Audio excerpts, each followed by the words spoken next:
Satu juga, mungkin ini yang penting itu adalah bank misalnya ya. Kemudian JRI 207 yang kemudian diperbaiki 2019 itu yang hanya di 207/4 ya.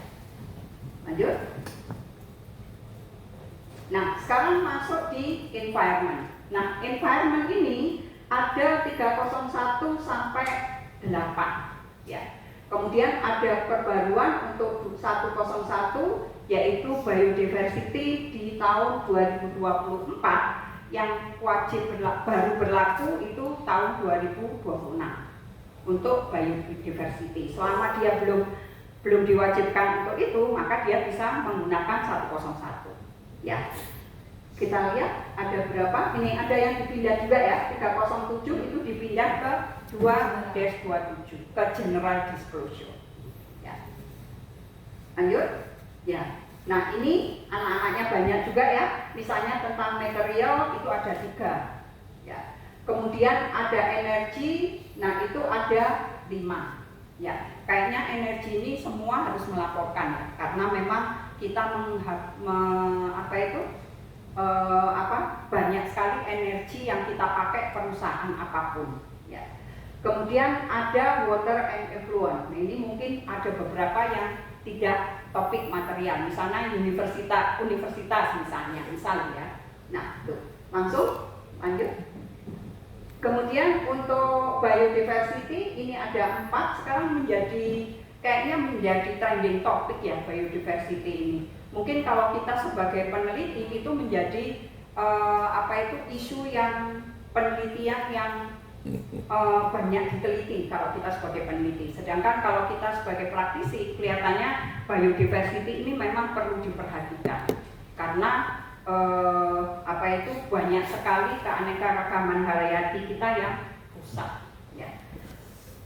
Kemudian emisi, nah emisi juga hampir semua perusahaan mungkin harus dimasukkan sebagai materiality. Entah itu perusahaan jasa, perusahaan manufacturing, bisa masuk di skop 1, skop 2 maupun skop 3 ya. Kalau memang tidak berkaitan langsung, misalnya kayak bank, itu mungkin tidak punya skop 1, tapi dia punyanya skop 2 dan 3 ya. Lanjut.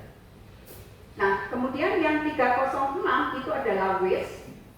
Waste ini ada 5, mungkin kalau perusahaan itu adalah perusahaan batubara atau tambang, waste ini juga bagian yang material bagi perusahaan itu ya.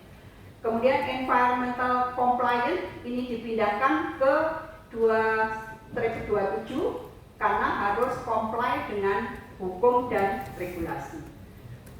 Assessment untuk menilai lingkungan dari supplier ini ada 2 ya, supplieran baru dan negatif impact yang ada di supplier itu.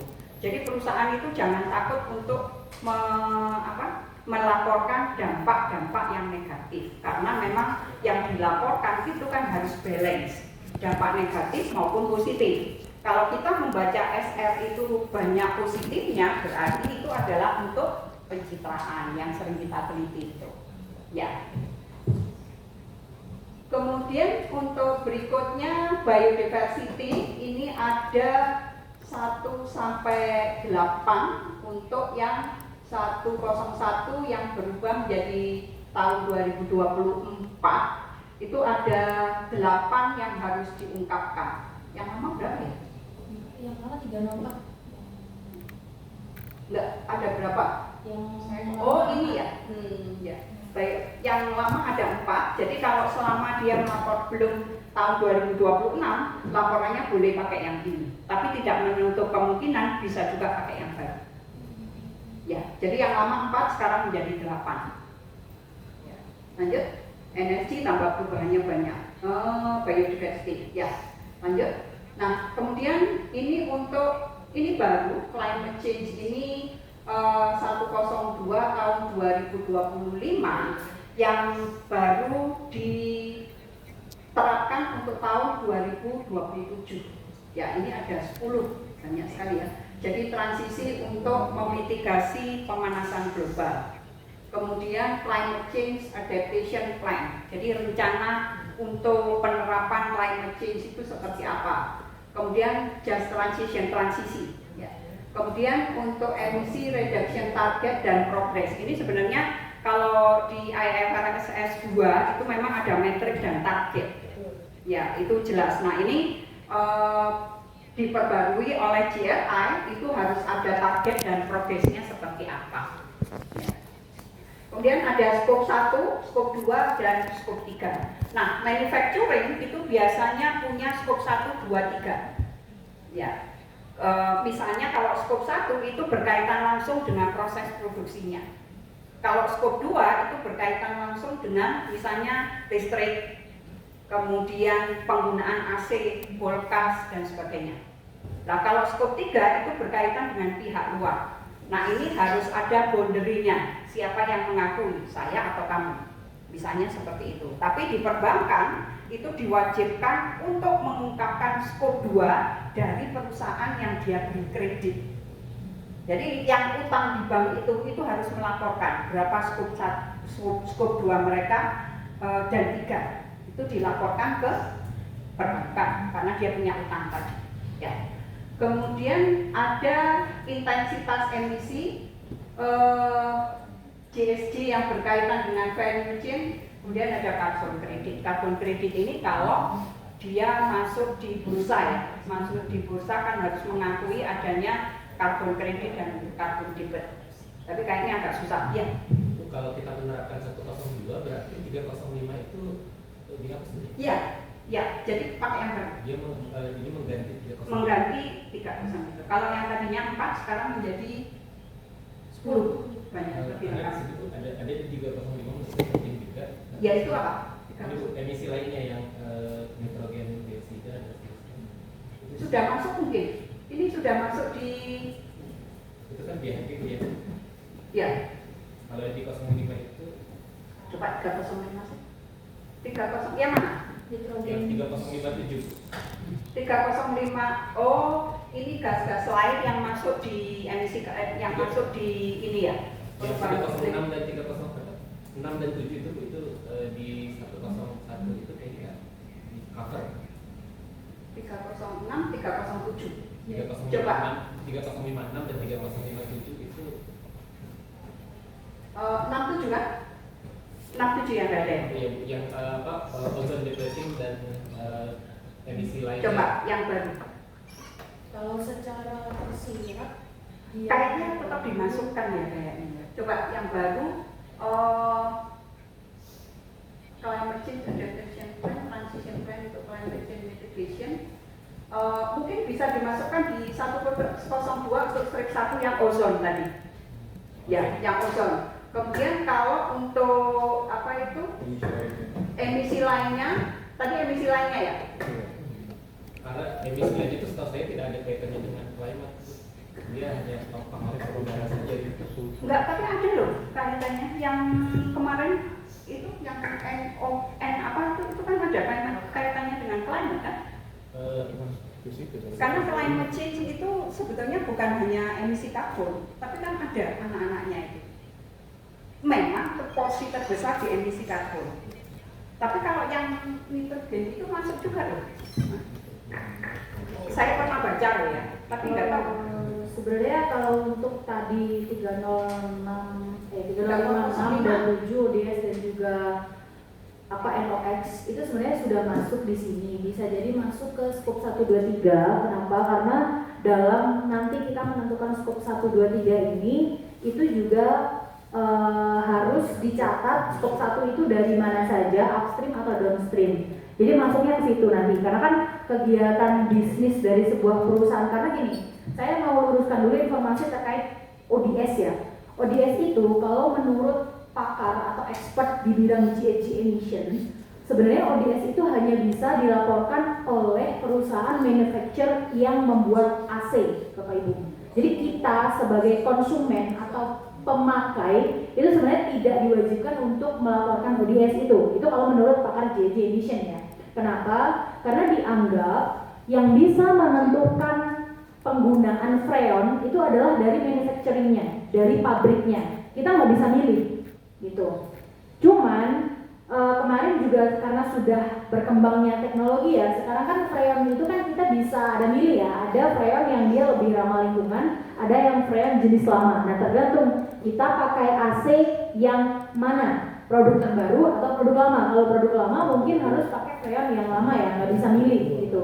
Nah sebenarnya ini kemarin juga sempat menjadi perdebatan di antara expert khusus GHG emission gitu ya. Ini menjadi perdebatan apakah sampai sekarang yang dimaksud dengan ODS ini apakah hanya bisa dilakukan oleh perusahaan manufacturer yang membuat AC, karena ODS ini dihasilkan kan oleh freon ya, Bapak Ibu, oleh freon AC tersebut. Nah kemarin anggapan dari para expert ini diinformasikan bahwa ya karena mereka yang membuat dan kita mengkonsumsi kita nggak bisa milih, karena mereka juga yang mendevelop sistem untuk AC itu harus menggunakan freon, sehingga freon itu yang menyebabkan ODS. Jadi dianggap yang bertanggung jawab seharusnya perusahaan mereka, kita sebagai pemakai itu karena nggak bisa milih gitu, kecuali misalkan untuk penggunaan energi BBM ya kan. Kalau untuk perusahaan fuel itu kan yang menggunakan fuel banyak, mereka bisa milih tuh ada B35, B40 dan seterusnya. Itu kan kita sebagai pengguna bisa memilih gitu, bisa atau misalkan sekarang energi, misalkan mobil kita bisa beralih ke listrik, mobil listrik, which is yang itu memang berdasarkan artikel atau penelitian yang pernah kami baca, itu misalkan fuel kita beli 1 liter itu cuma bisa misalkan untuk 5 kilo, sedangkan misalkan kita beli listrik dengan harga yang sama itu bisa lebih panjang Bapak Ibu dengan emisi yang lebih besar penggunaan fuel tadi. Jadi itu membuktikan bahwa memang ada reduction di situ, ada penurunan energi yang kita gunakan ketika kita menggunakan energi listrik dibandingkan dengan fuel atau BBM. Seperti itu.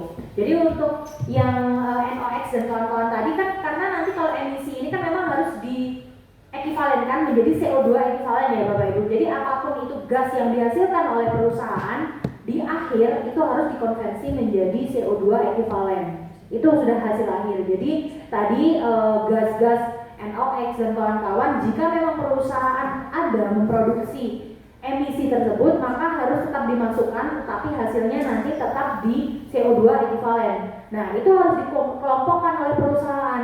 Penggunaan atau menghasilkan gas-gas misalkan NOx tadi itu mereka terjadinya di aktivitas bisnis yang mana, dan itu masuk kepada skop yang mana, 1, 2, atau 3 gitu. Jadi kalau yang terbaru ini bedanya seperti itu. Termasuk nanti yang energi di sini kan ada nih upstream and downstream energy consumption gitu. Jadi kalau dulu itu penggunaan outside of the organization, kalau sekarang itu diganti upstream dan downstreamnya kegiatannya tuh harus dirinci. Dari masing-masing kegiatan upstreamnya itu energi yang digunakan apa saja, habisnya berapa, termasuk downstreamnya itu apa saja. Kalau dulu kan hanya pertanyaannya energy consumption outside of the organization gitu doang kan ya. Kalau sekarang dia harus dirinci upstream dan downstream. Sama sebenarnya, karena nanti dari aktivitas upstream downstream ini akan dikonversi ke GHG emission ini. Masuknya ke GHG emission yang mana?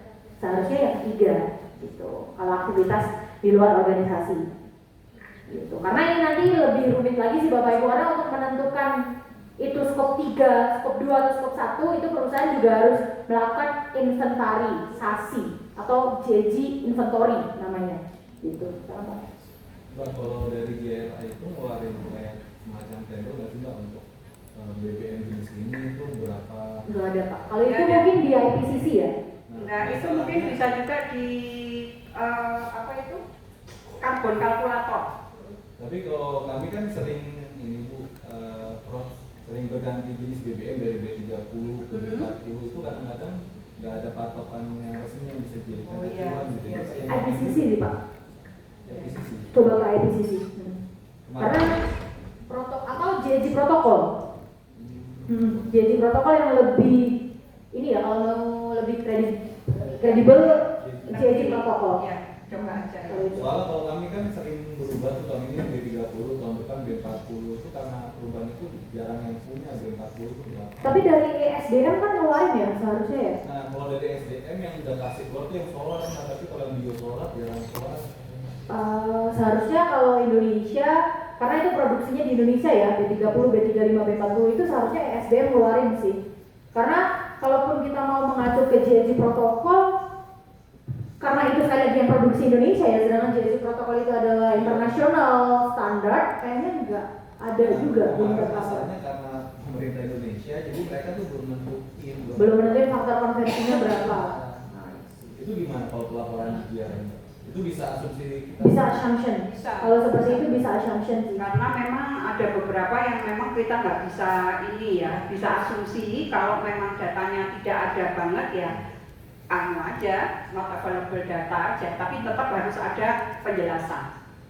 Kalau B30 kemarin mengajunya kemana? B30 udah ada, cuma B40 yang belum bisa. Karena baru ya. Iya, baru. Ya bisa di itu sih, pakai asumsi. Ya, Kementerian SDM mulai memang, cuma kalau udah beralih gen baru, mereka terlambat mulai. Iya pasti. Iya biasa. Pasti. Ya. Ya itu bisa kita mengajunya cuma ke SDM sih Pak, kalau yang itu. Karena memang kan itu national regulator ya, jadi bukan lagi kita nggak bicara IFC atau GHG protokol kalau itu. Kalau penggunaan fuel yang B30, B35 dan B40 itu kita mengajunya ke SDM. Iya. Tapi pertanyaannya tadi itu ISSB sama kenapa CRI tidak dimasukkan di sini yang N itu? Karena N itu beberapa perusahaan juga banyak hasilnya itu. Belum tentu juga bisa masuk di skop 1, 2, dan 3 kan? Ya itu kenapa dihilangkan memang ya saya juga bertanya-tanya itu tadi. Ya. ini dia ini kan di 2027 tuh dia ini. Ya mungkin sementara bisa dimasukkan di skop 1, 2, dan 3-nya. Tapi memang ada beberapa perusahaan yang hasilnya lebih besar itu N apa itu tadi. Ini kan Ya. supaya dia average. Tapi itu tetap penyumbang climate change kan? Itu ini Itu aja. Iya. masuk ke dalam Masuk loh itu. Setahu saya tuh, Oh. setahu saya NOx dan SOx itu bukan, memang produksinya barengan dengan emisi gas rumah kaca yang lain, tapi dia bukan penyumbang gas rumah kaca, tetapi penyumbang emisi udara berbahaya bagi kesehatan manusia. Jadi bukan memonitor global, Ini tapi walaupun dia berasal dari pembakaran juga gitu. Iya, iya. Jadi dari pembakaran itu Banyak N-nya. tambang, kemudian minyak. Jadi mereka memang jadi dari pembakaran tersebut itu ada yang berupa CO2, ada yang SOx. Nah SOx dan NOx itu kaitannya ke pernapasan dan yang lain itu. Pencemaran udara. Pencemaran udara. Jadi dia lebih ke pencemaran udara, makanya disebut emisi gas lainnya dan partikulat berbahaya. Tapi nggak ada di sini. Nah di sini karena memang di sini sepertinya tidak ada karena di sini konteksnya climate change kan. Iya, betul. Atau masuk di yang lain? Ada nggak? Kalau di sini tetap masuk. Kalau berdasarkan GRI standar GRI standar nanti bisa dicek ya Pak ya, di standarnya itu nanti Bapak bagian glossary GHG emission, karena kalau GHG emission yang dimaksud di dalam standar ini yang sekarang itu mengacunya dia ke Kyoto Protocol, which is itu di dalamnya ada mengcover yaitu NOx, NF3, HFC, SF8 dan kawan-kawan, itu masuk di dalam GHG emission based on Target and progress itu loh mungkin. Saya tadi juga berpikirnya bisa masuk ke GHG emission reduction target and gitu. Ya, kalau 102, 133, ini kok 2 ya tiganya? dua. Oh itu 2. Ya itu kan penerapannya ya. Penerapannya memang kan ada mitigation dan adaptation kan. Kemudian yang ketiga itu transisinya. Kalau yang bawah-bawah itu sudah kalau di accounting metode accountingnya. Ya, makasih Mas untuk pengetahuannya juga. Nanti mungkin ini Pak, bisa ngirim pertanyaan ke JRA ya. Kan Ya.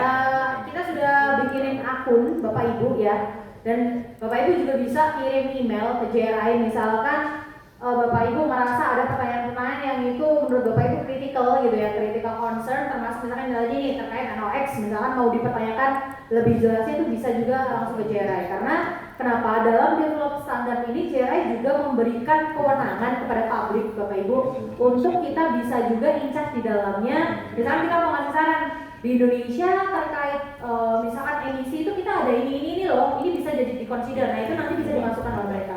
Sekarang tuh yang lagi jalan financial services dan juga tekstil. Nah itu kemarin kita juga dapat email dari JRI diminta untuk ngisi semacam kuesioner dan juga draft untuk bahan mereka mendevelop standar. Jadi JRI ini memang dia develop standar bukan based on Amerika saja atau Europe saja, itu enggak. Jadi mereka memang consider pendapat seluruh stakeholder dia, gitu. Termasuk di Indonesia juga banyak pakar ataupun expert ataupun akademisi yang memberikan pendapat dalam developing this standard. Gitu. 4 juta. Itu bisa ya Pak Ibu. Jadi mereka terbuka untuk hal-hal seperti ini. Ya kayaknya masuk akal juga karena ini climate change ya. Jadi makanya NOx itu dikeluarkan. Mungkin itu masuk di yang lain. Ya, mungkin juga kita perlu membaca glosari dari masing-masing item ini apa sih yang dimaksudkan dengan itu. Ya, itu ya. Tapi kalau untuk dimasukkan scope 1, 2, 3 rasanya nggak mungkin masuk ke sana. Ya, itu ya. Mungkin loh ya, karena ini adalah climate change. Ya, disebutkan. Kalau memang bukan penyumbang tetapi mencemari udara, nah itu mungkin masuk di yang lain. Ya, tapi bisa juga ditanyakan itu tadi. Ya, oke. Lanjut, mungkin itu climate change 2025 yang ada 10 ini, pengganti dari 102. Ya, langsung. Ini energi yang diaplikasikan tahun 2027 ya, ini paling baru. Itu ada 1, 2, 3, 4, 5. Jadi 1 itu adalah kebijakan, kemudian komitmen, kemudian yang kedua itu konsumsi, yang ketiga itu adalah upstream dan downstream, dan yang berikutnya energy intensity reduction di dalam energy consumption. Ya. Ada pertanyaan untuk ini?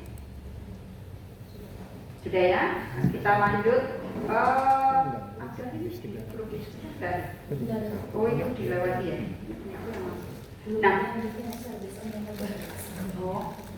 ya kemudian ini social impact. Social impact ini yang banyak perubahan ada di yaitu ini ada 10 ya. Jadi yang pertama itu adalah employment, ada 3, kemudian labor ada 1, setelah itu 403 itu yang ada yang baru itu berkaitan dengan keamanan dan kesehatan tahun 2018 ya. Ini sosial ini yang paling banyak memang ya. Kemudian berikutnya bisa dilihat sendiri itu ada berapa itu. Lanjut untuk yang berikutnya 404 GRI 4, oh berarti tadi belum selesai. Ini ada 404 itu ada 4, kemudian 405 itu ada 2, 406 1, 407 41 ya. Terus ya inilah pokoknya yang itu. Yang terbaru itu adalah human right ya, tahun 2016. Human right ini banyak sekali yang diperbaiki. Kayaknya ada training sendiri ya, Winda. Itu human right. Oh sudah. Oh, perubahannya tidak. Karena ini corporate material pembuatan material itu sekarang udah responsible human rights. Oh, ya berarti itu yang harus dipertimbangkan ya. Ya, itu ya. Kemudian untuk selanjutnya ini ada 413 itu ada 2, 414 itu ada 2, 415 1, 416 itu ada 2. Ya. Ya. Saya rasa sudah selesai untuk topik spesifik. Ya, sekarang ketiga dan GRI 3 dan GRI sektor ini mungkin yang juga berbeda di tahun 2016 ya. GRI 3 itu adalah the purpose of GRI 3 itu adalah menyediakan guidance untuk menentukan material topik yang tadi sudah kita bicarakan banyak itu. Padahal ini adalah yang pertama kita lakukan untuk membuat SF. Ya. Kemudian lanjut. Ini yang pertama terdiri atas guidance untuk menentukan topik material. Kemudian yang kedua itu ada tiga desa. 1 itu adalah proses untuk menentukan bagaimana topik-topik material itu ditentukan. Yang kedua place-nya apa saja. Setelah itu ada manajemen dari topik-topik material. Jadi penentuannya tetap di manajemennya. Ya, lanjut. bagaimanakah menentukan topik material, memahami konteks dari organisasi itu. Nah, yang pertama ini kenapa kita perlu untuk menjelaskan di general disclosure. Jadi dari general disclosure itu kita akan tahu konteks organisasi kita itu seperti apa. Ya. Kemudian yang kedua, mengidentifikasi dan menilai dampak. Yang ketiga, memprioritaskan most significant impact. Dan yang terakhir, kita melakukan engagement dengan stakeholder yang relevan. Nah, stakeholder ini kan juga kita petakan ya, nggak semua itu kan relevan bagi perusahaan kita. Ya, pasti itu ada. Mungkin konsumen itu sangat penting bagi perbankan, misalnya. Ya, tapi kayaknya konsumen hampir semuanya penting untuk semua perusahaan ya. Ya. Lanjut. Nah, ini step-stepnya. Step yang pertama itu adalah memahami organisasi, konteks organisasi. Jadi kalau organisasi pelayaran itu seperti apa, perbankan itu seperti apa, manufacturing itu seperti apa. Makanya itulah kenapa kita tidak bisa membandingkan tadi. Yang kedua, mengidentifikasi actual dan potensial impact. Jadi dampak-dampaknya yang actual itu apa, yang berpotensi itu apa, semuanya itu satu persatu dilakukan. Yang ketiga, menilai actual dan potensial impact. Dan yang terakhir, kita memprioritaskan bagi para pemangku kepentingan yang paling signifikan. Jadi semua nanti para pemangku kepentingan itu kita beri kuesioner atau biasanya lewat FGD juga bisa. Nah, itu mana yang bagi para pemangku kepentingan itu yang penting untuk diungkapkan. Ya, itu ya. Lanjut. Kemudian ini guidance-nya menentukan topik material yang relevan dulu. Ya. Jadi jangan semuanya dimasukkan yang banyak itu, tapi yang relevan bagi perusahaan kita itu apa dulu. Yang kemudian ada keterlibatan dari highest governance body. Ya. Setelah itu organisasi harus mendokumentasikan setiap topik material dalam penentuan topik material itu. Kemudian pendekatan sangat bervariasi. Ya, lanjut. Nah, ini mungkin yang dimaksud dengan double materiality ya. Kalau double materiality yang pertama itu adalah outward. Jadi artinya perusahaan berdampak keluar itu seperti apa? Dampaknya terhadap SDGs, terhadap keberlanjutan. Nah, kalau kita sudah menentukan dampak-dampak itu, bagaimanakah dampak ini berdampak terhadap keuangannya? Ya, jadi keuangannya itu seperti apa? Kalau dengan adanya dampak yang kita hasilkan itu, secara uang itu pasti kan ada, nggak mungkin enggak. Nah, itulah yang dimaksudkan dengan double materiality. Tapi yang pertama kita tentukan dulu ke outward-nya dulu, baru dari outward ini ke inward. Ya, itu yang dinamakan double materiality. Ya, lanjut. Nah, ini saya rasa kayaknya diulang-ulang ya. Jadi bagaimanakah menentukan topik material ya ini sama seperti tadi. Lanjut. Alasannya ya, jadi kalau ini kita buang, alasannya kenapa harus dijelaskan. Ya. Terus 31 menentukan listnya itu apa saja, kemudian bagaimanakah manajemen topik material itu. Ini untuk setiap topik organisasi harus menjelaskan actual dan potensial impact. Jadi misalnya waste, actualnya itu seperti apa, kemudian potensial ke depan itu seperti apa. Kadang ada beberapa kegiatan yang awalnya itu CSR misalnya ya, kegiatan CSR yang awalnya itu tidak mempunyai impact yang positif, tapi bisa saja ke depannya itu mempunyai dampak yang negatif. Seringkali mempunyai potensial untuk dampak yang negatif. Ya, misalnya seperti itu ada. Ya. Kemudian menjelaskan komitmen. Setelah itu bagaimanakah men-tracking efektivitas dari tindakan itu menjelaskan engagement dengan para stakeholder. Jadi nggak boleh ditentukan sendiri ya, tetapi harus melibatkan para pemangku kepentingan. Ya.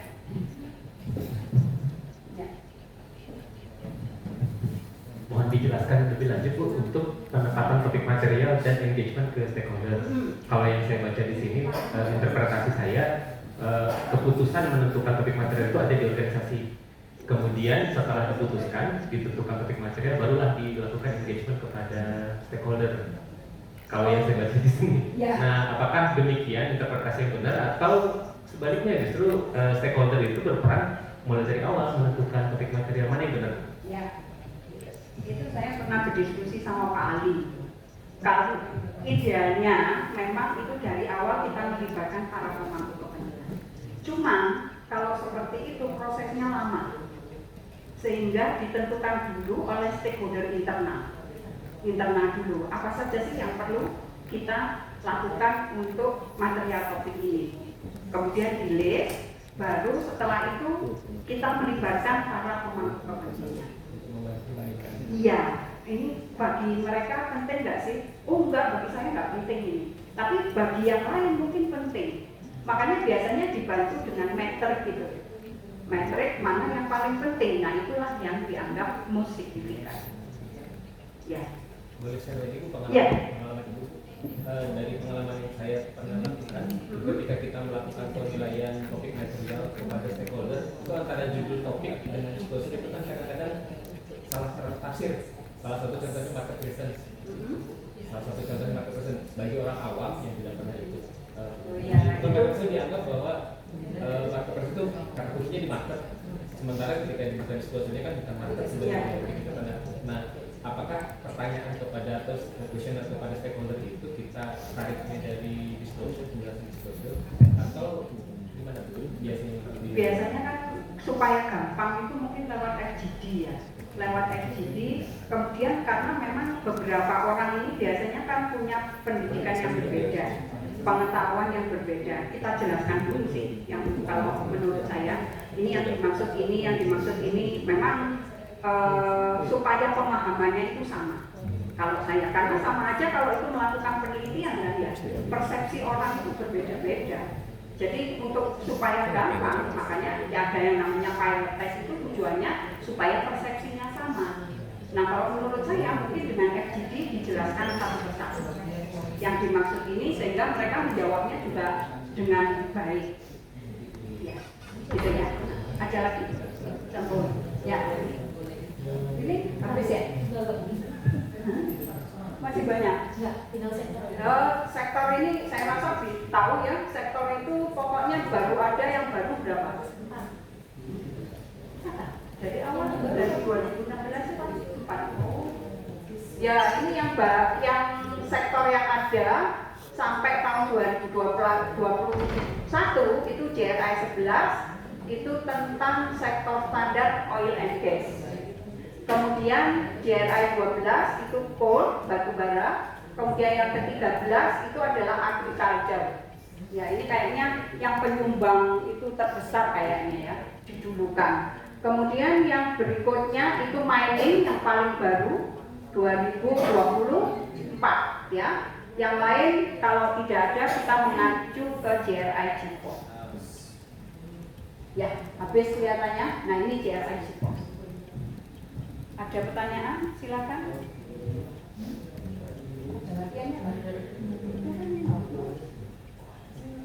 Sudah habis.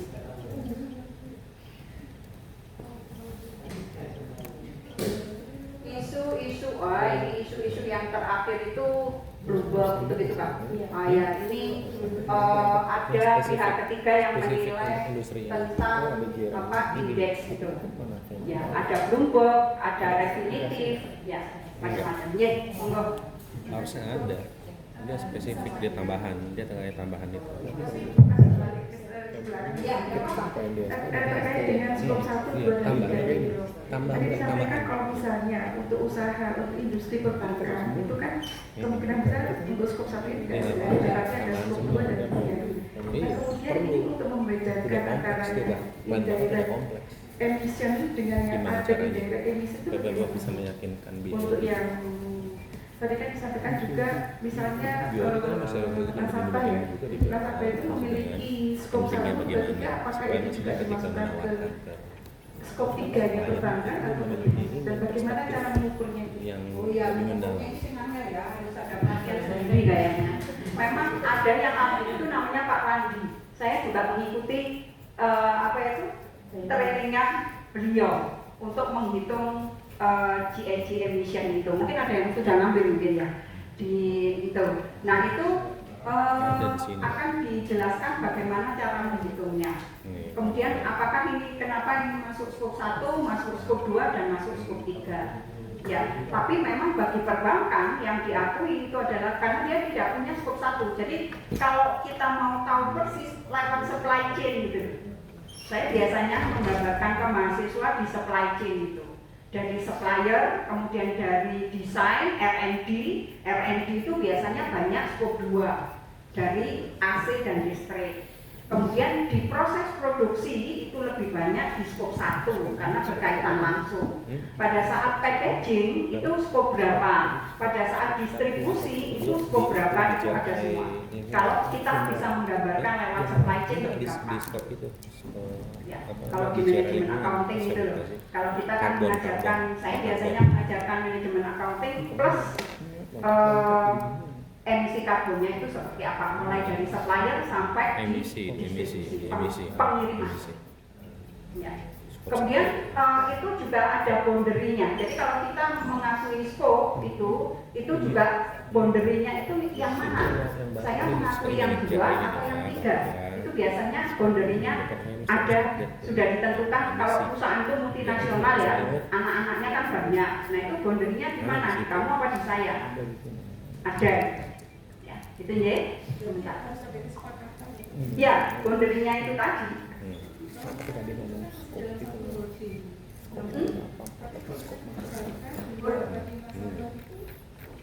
Itu ada peraturan POJK ya? Itu finance emission Ya, jadi Jadi mungkin izin menjawab Ya, ya. ya. Kalau untuk emisi memang tadi ya untuk perbankan nggak ada skop 1, skop 2 dan skop 3. Ya, kalau skop 2 jelas itu pemakaian listrik di perusahaan dan juga pemakaian fuel untuk operasi perusahaan gitu ya. Tapi kalau untuk skop 3 sendiri itu kalau nanti Ibu coba buka aja nanti standarnya yang emisi itu silahkan dibuka. Di sana di bagian skop 3 itu ada penjelasan ada 15 kategori di sana nanti. Nah, yang Ibu maksud tadi nanti silahkan dicek itu masuk ke kategori yang mana. Karena kategori misalkan employee commuting itu sama misalkan nasabah commuting ya, misalkan nasabah dari rumah datang ke bank itu berapa emisinya. Nah, itu masuk skop 3 juga. Tapi kalau misalkan nasabah kita konteksnya dalam finance emission-nya, karena kalau lembaga keuangan itu memang hampir 90% itu emisinya skop 3 di finance emission ini. Tetapi perbankan juga masih sangat sedikit yang bisa menghitung finance emission mereka berapa. Finance emission itu ya dari kredit yang diberikan kepada perusahaan, misalkan dia B2B ya, untuk misalkan usaha mereka ini green product atau renewable product atau bukan, atau misalkan tambang. Nah itu mereka harus hitung dari total dana yang dipinjamkan kepada misalkan tadi pertambangan ini mereka menghasilkan berapa emisinya. Nah itu datanya bisa kita minta kepada si tambang ini gitu. Jadi itu nanti memang ada apa ya namanya cukup rumit dalam menentukan tadi yang dimention oleh Bu Erwin boundariesnya. Jadi skop 3 oke itu tetap masuk skop 3-nya perusahaan, tapi sejauh mana? Apakah sampai dengan tadi supply chain yang dijelaskan oleh Bu Erwin itu juga salah satu metodologi yang bisa dipakai untuk memperjelas ya boundaries kita di mana gitu. Seperti itu. Jadi itu nanti untuk skop 3 itu ada 15 kategori di dalamnya. Dan di 15 kategori itu pun nanti kita menentukan boundaries untuk masing-masing kategorinya ini sejauh mana itu juga biasanya perusahaan pasti ada mapping untuk itu. Gitu. Nah itu biasanya dilakukan oleh perusahaan melalui yang namanya GHG inventory tadi. Gitu. Itu ada namanya GHG inventory yang biasa dilakukan oleh perusahaan dan itu pasti melibatkan expert GHG di situ biasanya. Ya, kayaknya nggak mungkin ditentukan oleh perusahaan itu sendiri. Betul. Iya, Betul. ada ekspor. untuk menentukan materiality aja biasanya juga mengundang expert kok. Ya, ini bagi ekspor enggak, tapi bagi perusahaan sudah ditentukan, oh ini enggak perlu karena enggak ada kaitannya dengan perusahaan itu misalnya. Nah, mungkin menambahkan sedikit informasi tadi yang Bapak tanyakan ya, gimana sih best practice-nya kalau menentukan topik material lebih, maksudnya supaya lebih mudah gitu ya, seperti yang tadi yang diberikan oleh Bu Erwin, Bapak Ibu. Nah, di sini kan kebanyakan nih Bapak Ibu akademisi ya. Nah, itu selalu kita informasikan kepada perusahaan dimanapun mereka berada. Kita tuh sudah informasikan kepada mereka bahwa pemegang CSRS atau CSRS Plus sebenarnya mereka itu sudah bisa kita anggap sebagai salah satu yang mewakili pemangku kepentingan yang dijadikan expert untuk diundang dalam proses penentuan topik material mereka, Bapak Ibu. Jadi kami sangat sarankan kepada para akademisi yang sudah memiliki CSRS atau CSRS Plus ya sering-sering saja baca misalkan essay dan kawan-kawan, karena bukan tidak mungkin ketika nanti perusahaan di sekitar Bapak Ibu di area daerah Bapak Ibu atau dekat kampus itu akan mengundang, karena kami selalu informasikan hal tersebut kepada perusahaan yang datang ke kami atau ikut dalam training. Kami selalu bilang bahwa expert itu tidak harus dari NCCR, tidak harus dari konsultan yang mahal, nggak harus. Kita selalu merekomendasikan akademisi. Kenapa? Karena akademisi memiliki kacamata yang lebih lebar, Bapak Ibu. Kalau sama-sama diambil dari praktisi, mungkin nggak akan dapat perspektif yang lebih luas gitu. Jadi kita selalu menginformasikan bahwa Bapak Ibu dari perusahaan bisa mengundang para akademisi kami. Kami sudah punya banyak alumni yang tersebar di seluruh Indonesia. Jadi misalkan ada di Sumatera kan tidak perlu mengundang dari NCCN yang di Jakarta, yang di Malang atau di Jawa Timur nggak perlu mengundang dari Jakarta, nggak perlu gitu. Jadi selalu kami rekomendasikan seperti itu, dan banyak ternyata alumni kami yang mendapat opportunity atau peluang untuk ikut di dalam proses penentuan topik material tersebut, termasuk Prof. Eko, Prof. Erwin ini juga sangat sering diundang oleh entitas stakeholder atau enabler di sekitar Malang gitu, Malang atau Surabaya itu sering. Ya tadi melalui FGD tadi kayak gitu. Ya, sekarang kan ada Zoom ya, nggak harus datang gitu. Ini peluangnya sangat besar bagi akademisi terutama gitu. Ya, Zoom juga bisa. Ya, ada pertanyaan lain? Ya itu ya, jadi kalau materiality-nya tadi sudah pas, baru kita membuat sustainability report. Jadi artinya tidak harus semua yang ada, misalnya tadi sosial ada, lingkungan ada 10, yang nggak harus semua itu diungkapkan. Tapi kalau sudah dipilih satu, anak-anaknya tadi yang harus diungkapkan. Gitu. Ya. Kalau dulu core itu kan pilihnya satu kan, tapi sekarang itu enggak. Kalau semua masuk topik anak-anaknya, ya, semua anak-anaknya itu plus requirement-nya itu. Lumayan juga ya. Ya lumayan, makanya jangan banyak-banyak menentukan topik material itu yang betul-betul material itu bagi perusahaan. Makanya penting untuk ditentukan di internal stakeholder dulu, yang tahu persis proses bisnisnya seperti apa, baru melibatkan stakeholder. Setelah itu baru melibatkan ekspor. Prof, kalau misalkan ada perusahaan yang baru mau menerapkan laporan keberlanjutan, kemudian mereka istilahnya kan selama ini masih belum terlalu perhatian tuh sama detail ini. Nah, artinya adalah semaksimal yang mereka bisa tentukan topik materialnya apa, kemudian nanti baru disajikan seperti itu ya, Prof? Iya, kalau bisa ya jangan banyak-banyak kalau misalnya perusahaan masih baru. Tapi dimungkinkan juga, dibolehkan juga dengan with reference sih, kalau perusahaan masih baru. Ya, with reference bisa untuk yang pertama kali. Tapi kalau dia memang sudah mampu, ya jangan banyak-banyak dulu deh misalnya. Pilih aja berapa. Yang penting mewakili 3 itu, ekonomi, sosial, dan lingkungan. Oke, ya siap. Ya, gitu ya. Ya. Ada lagi yang lain? Ya, sudah? Ada lagi yang materialitas. Jadi minimal ya mungkin Linda ini kan ekspor di latihan, jadi mungkin ada latihan yang sudah ditentukan oleh ya. Mungkin sebelum kita ke latihan, saya akan mengulang sedikit ya, Bapak Ibu, menginformasikan sebenarnya ini apa sih gitu. Mungkin kalau untuk para praktisi dari perusahaan mungkin sudah sangat sudah sangat familiar dengan Moody's. Oh ya, ini rating Bapak Ibu, raters ya, Moody's, CDP, Bloomberg, Sustainalytics, S&P Global, ini banyak. Salah satu tujuan perusahaan untuk membuat SR salah satunya begini, gitu. Karena rating ini jadi KPI ya, sekarang jadi KPI direktur biasanya, direktur atau komisaris dari kalau BUMN ya itu. Jadi Kalau sebagai peneliti, sustainability itu itu free, bisa melihat di BI, bekerja sama dengan BI. sekarang udah nggak bisa lu. Bisa, sustainability bisa yang kerjasama dengan BI. Jadi nggak semua ya tapi. Cuman yang ada ESG risk, ESG risk ya, bukan ESG performance. Jadi kalau kita meneliti kan kita harus membedakan risk dengan performance. Kalau yang ada itu ESG risk. Itu pun nggak semua, kayaknya untuk ESG leaders berapa gitu. Tapi kalau Bloomberg berbayar. Ya. Berbayar semua ini. Ada satu yang belum dimasukkan di sini sebenarnya, definitif. Oh ya. Definitif itu juga berbayar. Masih file dan apa-apa. Ya, silakan. Ya. Oh ya. Ini saya mau nanya tentang matriks materiality. Ya.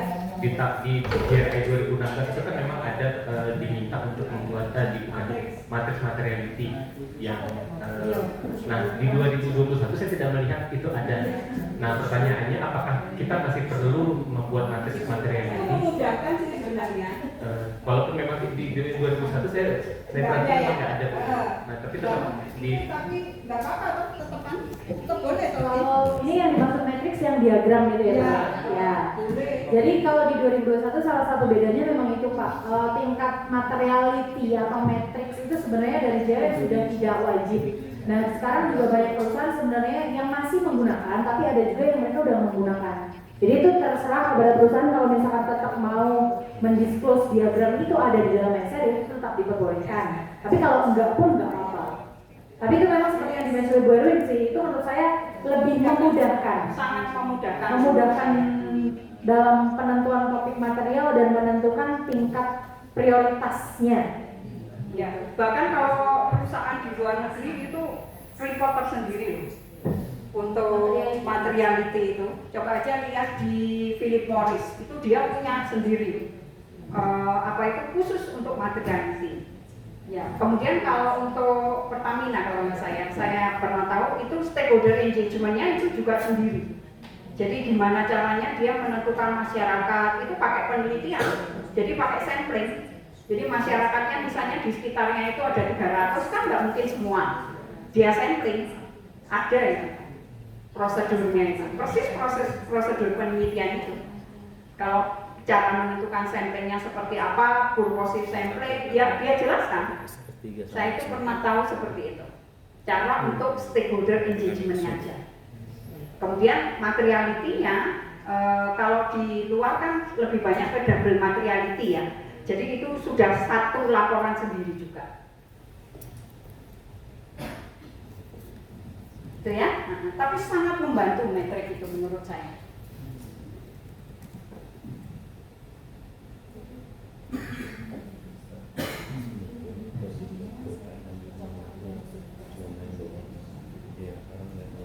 Oke Bapak Ibu, karena ini sudah pukul 10:30, jadi kita nggak ada FGD, tapi saya akan memaparkan contoh saja ya. Jadi saya akan buka SR-nya PT Bukit Asam. Nanti kita akan lihat apakah dia sudah memenuhi requirements 31 dan juga 32. Jadi kita lihat bareng-bareng, gitu ya.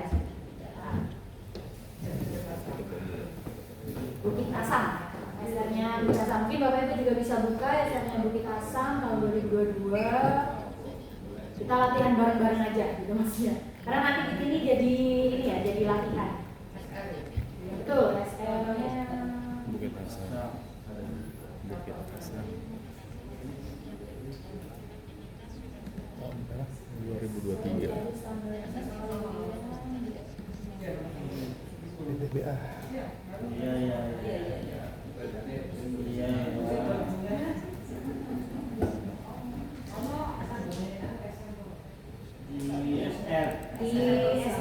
Di bagian sustainability report example tahun 2022 ya.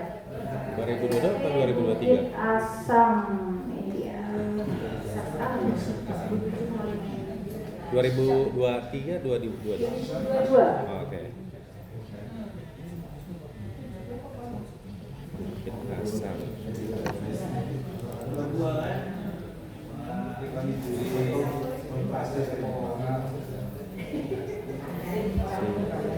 Ini datang ke kampus dari itu nggak ada, kayak nggak ada.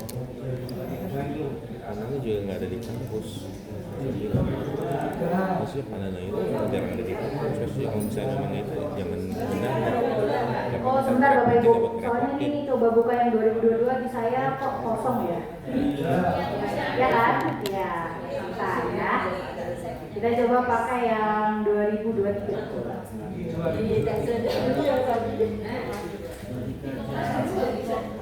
Oke, buka 2023 aja ya Bapak Ibu. Sebentar, ini saya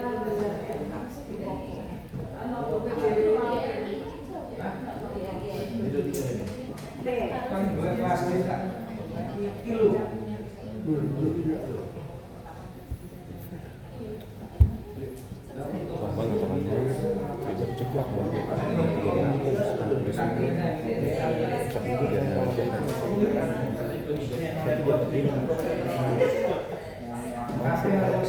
Oke, ini saya sandingkan ya untuk 31 dan 32 saja biar lebih enak. Oke, di sini ada 3 requirements untuk 3D1, proses to determine material topic. Yang pertama, kita diminta untuk melihat apakah mereka sudah mengidentifikasi aktual dan juga potensial negatif dan positif impact dari mulai ekonomi, lingkungan dan juga sosial, termasuk dampak terhadap human rights-nya sampai dengan aktivitas dan juga business relationship-nya. Itu requirement yang pertama. Requirement yang kedua, diminta untuk bagaimana mereka melakukan prioritas terhadap dampak dari reportnya based on significant impact mereka. Kemudian yang poin B itu mereka diminta untuk melaporkan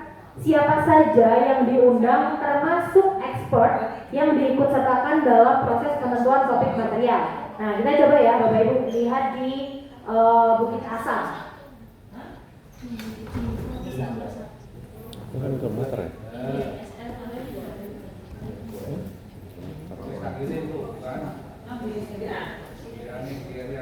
Ini dia 31 itu, oh 3. Biasanya nih di Bukit Asam dia nanti menyampaikan apa namanya diagram Bapak Ibu. Akan ada step by step tadi yang ada di JRA itu akan ada di sini.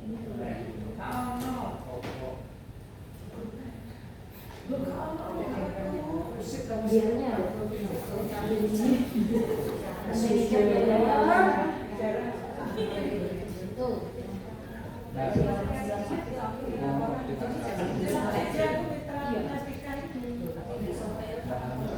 Oh iya Bapak Ibu, setelah ini nanti list ini ya SR di dalam grup ya, nanti akan saya berikan ininya supaya Bapak Ibu bisa mulai listing. Oke, nah seperti yang Bapak Ibu lihat tadi ada pertanyaan kan, nah ini masih dipakai oleh Bukit Asam, dia masih ada diagramnya. Nah di sini dia sudah mencantumkan materiality assessment-nya ya, materiality framework dan juga assessment yang dia lakukan. Dia tahun 2022 menggunakan pendekatan risk based, jadi dia punya metodologinya sudah dijelaskan oleh mereka, prosesnya ini sudah ada. Di sini diprosesnya dari mulai identifikasi, kemudian menyusun prioritasnya, kemudian melakukan validasi, termasuk persetujuannya oleh siapa. Ini sama mereka sudah didiskos ya. Nah ini mereka melalui FGD dan seluruh mau kemudian di wilayah-wilayah operasional PTBA di Indonesia, melibatkan 26 orang peserta. Sudah ada ya dia.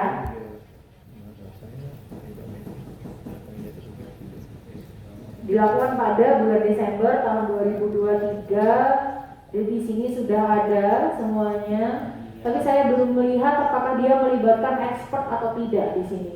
Karena dia cuma mention ada 26 peserta pemangku kepentingan. Nah, itu apakah termasuk expert atau tidak?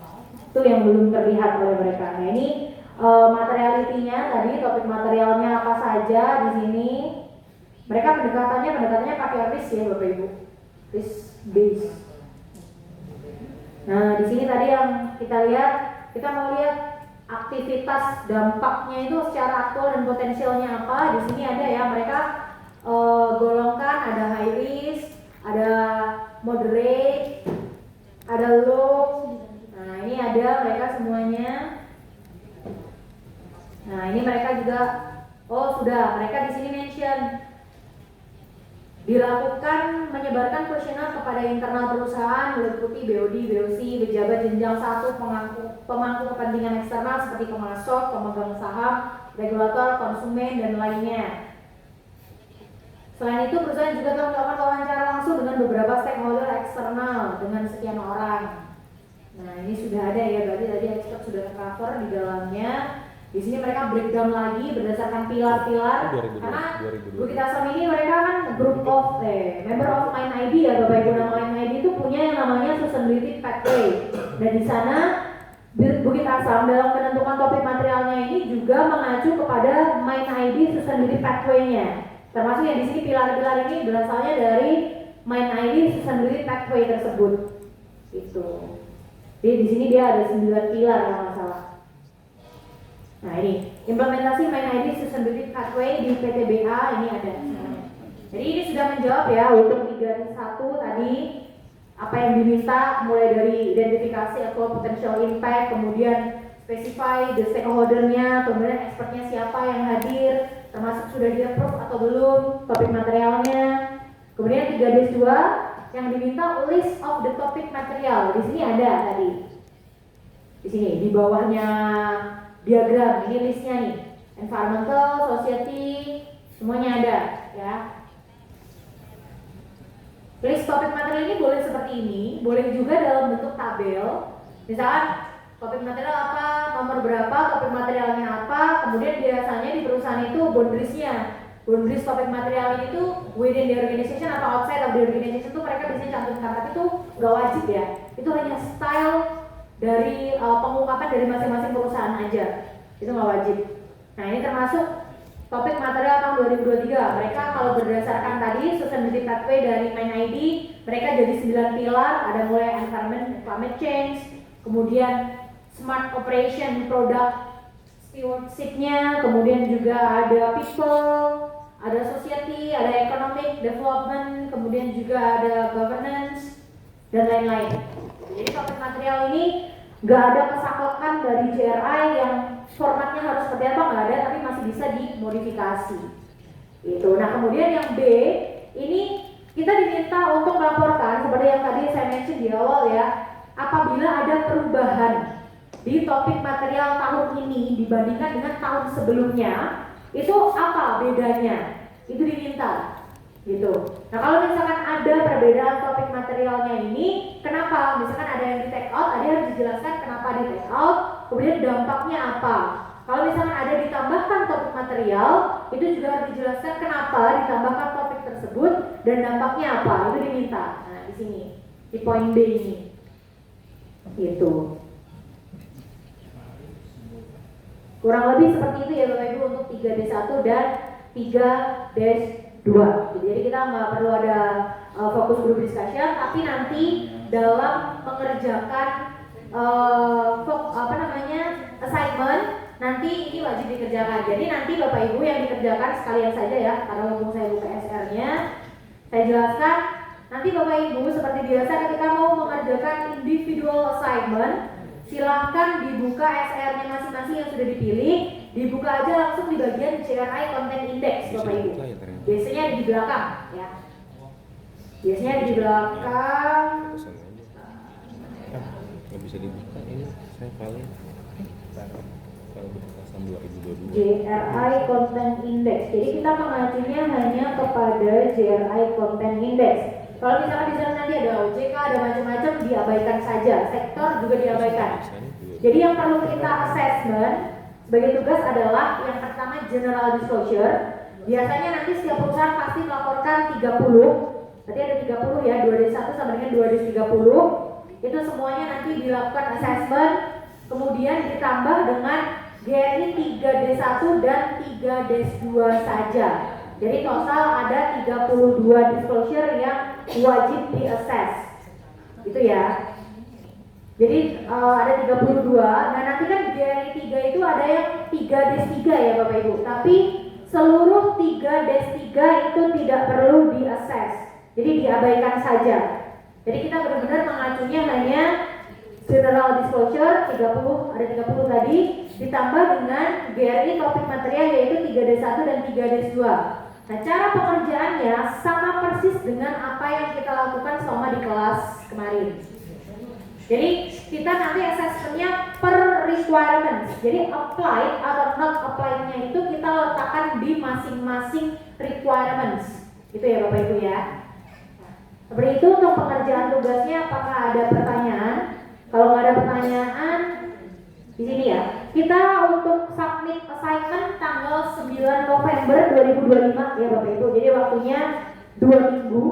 Nanti disubmitnya ke email tim exam ICSP. Hari Senin pagi kemungkinan Bapak Ibu sudah akan menerima email dari tim exam ICSP. Itu tanggal 9 November. Nah, apabila nanti Bapak Ibu mau melakukan extend atau misalkan merasa waktunya 2 minggu saya nggak cukup karena misalkan saya habis ini harus langsung dinas kemana atau lagi full ngajar dan kawan-kawan, itu diperbolehkan Bapak Ibu, tapi nanti tolong konfirmasi ke tim sertifikasi kami. Itu di grup juga sudah ada nomornya tim ICSP, atau bisa juga konfirmasi ke email ya, emailnya tim exam ICSP gitu Bapak Ibu. Kita nggak ada ujian ya, jadi hanya assignment ini saja. Nanti sertifikasi seperti biasa, kalau Bapak Ibu sudah submit assignment dan dinyatakan lulus, akan dikirimkan maksimal H+3 bulan setelah training ini. Berarti ini bulan Oktober akhir, berarti November, Desember, maksimal di Januari ya Bapak Ibu. Kalau sudah submit assignment maksimal Januari akan diterima nanti untuk sertifikasinya. Seperti itu. Adakah pertanyaan untuk tugas? Jadi yang yang 30 item tadi. Betul Pak. 30 item plus 3D1 dan 3D2. Jadi total ada 32 ya. 3D2. 3D1, 3D2. Tentang topik material Pak. Oh, oke. Ya. Kalau di buku ketasan ini halaman 387. Ya, nanti Bapak Ibu untuk SR yang dipilih yang sudah dipakai untuk fokus group discussion tidak boleh dipakai kembali. Ya. Kita Milih sendiri Pak. Nanti akan saya list ya. Sebentar lagi setelah ini saya akan kirim di grup. Nanti Bapak Ibu udah bisa ngelis mau pakai SR-nya siapa. Gitu. Nggak harus pakai SR yang saya kasih di WA group. Kalau Bapak Ibu sebagai public sector ya, berarti akademisi kebanyakan di sini ya, yang sudah bikin itu Universitas Jember, Universitas Brawijaya, Universitas Muhammadiyah Malang, itu semuanya mereka sudah bikin SR based on GRI standard. Nah itu mereka bikin mulai tahun 2022 kalau nggak salah. Nanti kalau misalkan mau assess universitas, misalkan mau benchmarking sekalian, nanti mau ada rencana bikin SR untuk univnya masing-masing, itu monggo. Gak harus perusahaan, gak wajib. Atau misalkan mau pakai SR luar negeri juga silakan. Yang penting sudah based on GRI Standard 2021 yang terbaru disusunnya. Jadi gak harus yang ada di folder yang sudah kita kasih ya. Yang pena ya universitas. Ya, yang ini. Makanya tadi saya bilang karena di sini kebanyakan akademisi, public sector, silakan kalau misalkan mau universitas. Ya tadi saya info informasi kalau universitas yang saya biasa itu ada 3, Jember, Muhammadiyah Malang, dan Brawijaya. Sudah bikin SR based on GRI standar. Itu. Oke, untuk tugas cukup clear ya Bapak Ibu.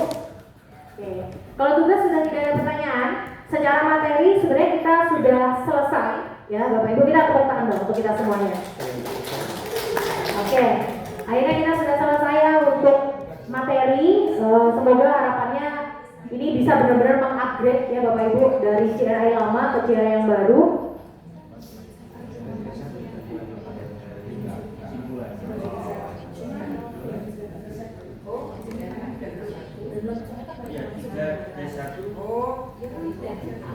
Oke, nah karena Bapak Ibu ini kan dari lama ya, dari batch lama semuanya, jadi akan mendapatkan sertifikat terbaru dari CRI Amsterdam yang hari ini akan kita download bareng-bareng. Jadi kemarin kan Bapak Ibu daftar dengan email ya. Bapak Ibu itu seharusnya tanggal 22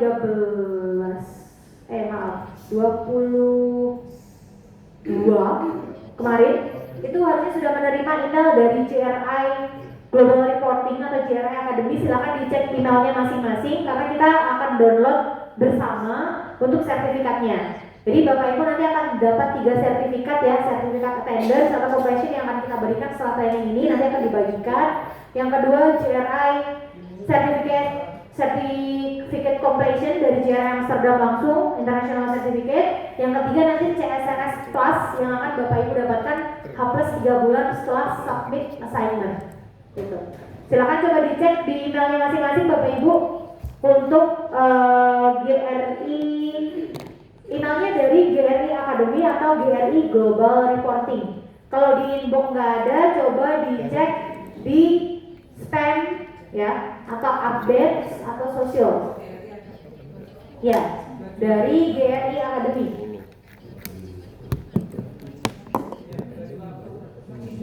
Ya, diminta login, semuanya login aja Bapak Ibu. Pakai username-nya itu emailnya Bapak Ibu masing-masing.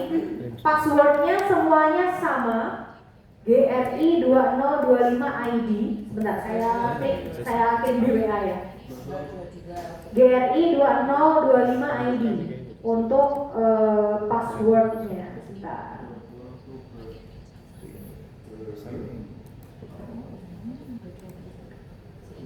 Jarak Academy. Oh.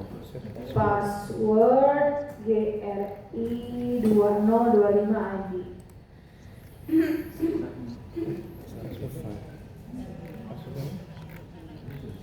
Kapan itu?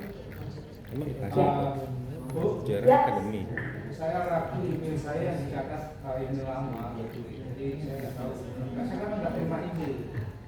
Kemarin Bapak daftarnya email yang mana Pak? Yang soalnya Bapak juga terima email dari Exen ya untuk materi. Jadi emailnya sama dengan yang itu.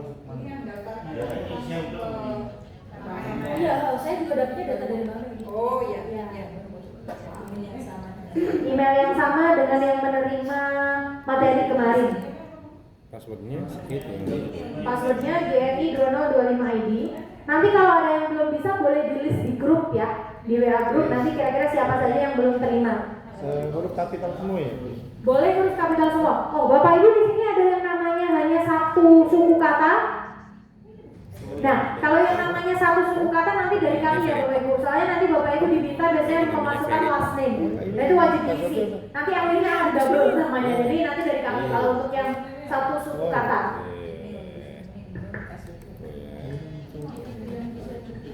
Oh ini kecil, tapi kan gede semua. Bisa login. Terus apa nih ini sertifikatnya? Login aja semuanya di accept kalau udah masuk. Nah ini Pak, accept aja Pak semuanya. I agree, accept. Nah, scroll dikit, nah itu bisa Sini kan, yang ini kan? Yes, betul. Oke, agree. GRI Academy Mbak ya? Betul Pak, scroll ke bawah sedikit, ini bisa dikit.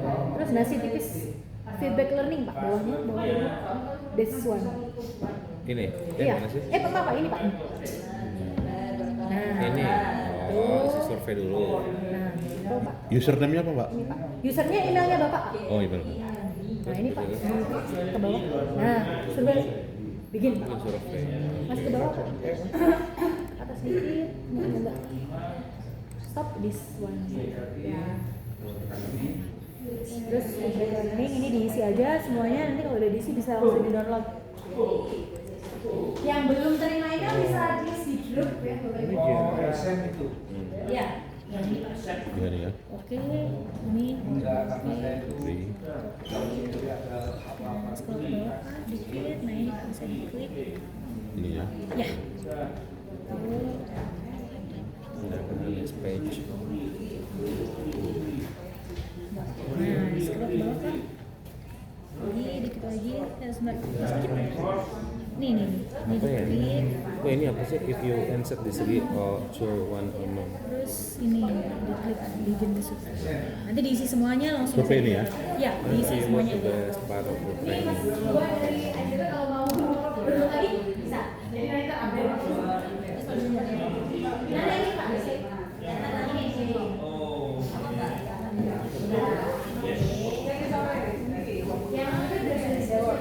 apa yang ini?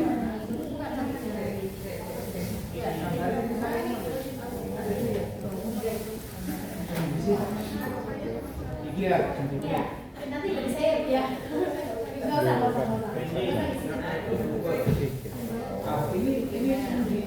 Oh. Betul. Surveinya di situ. Ya, diisi semua nanti bisa langsung di download. Mbak, nanya Mbak.